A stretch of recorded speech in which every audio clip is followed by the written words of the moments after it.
Mesdames et messieurs, bonjour et bienvenue dans la semaine de l'info, l'émission d'Info TV qui vous aide à comprendre l'actualité. Au sommaire, ce dimanche, le Tour de France et la finale. On va revenir sur cette compétition de la grande boucle en direct sur notre compte Twitter également tout l'après-midi pour suivre cette finale.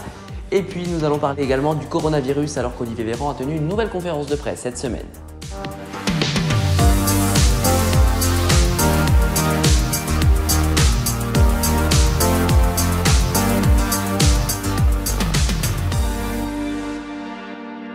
Et ce week-end s'achève l'édition du Tour de France mouvementée en raison de la crise sanitaire. On va tout de suite revenir avec notre reportage explicatif sur les étapes marquantes de ce Tour de France.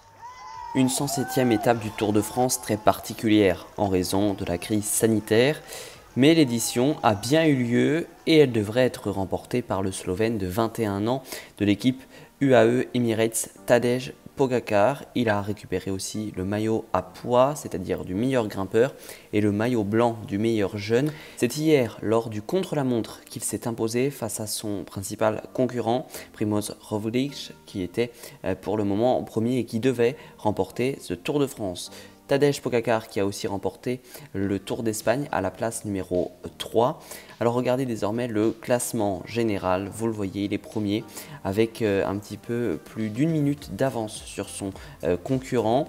Et les Français, eh bien le premier Français est 6e, il s'appelle Rémi Cavagna de l'équipe Deceuninck et il a plus de 2 minutes de retard sur le premier. Et pour revenir aux coureurs français, vous les voyez, ils étaient tous affichés pour le départ et un a été contraint d'arrêter, notamment c'est Romain Bardet, numéro 31 de l'équipe AG2R, la mondiale. Nous vous en parlions le week-end dernier. Du Tour de France qui a été marqué hier par une lourde chute du français Romain Bardet qui était dans le top 5 des coureurs jeudi soir et a donc été contraint d'abandonner le Tour de France. Romain Bardet qui participe au Tour de France depuis 2013. On vous en parlait hier soir sur notre compte Twitter.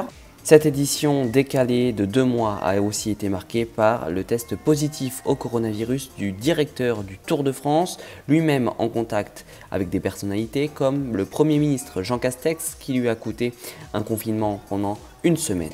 Et après ces 3500 km, les coureurs vont arriver aux Champs-Élysées comme à son habitude. Le Tour de France se terminera donc à Paris après être parti de Mantes-la-Jolie, c'est-à-dire une étape de 122 km. Cette 21e étape devrait sourire au coureur Tadej Pogačar.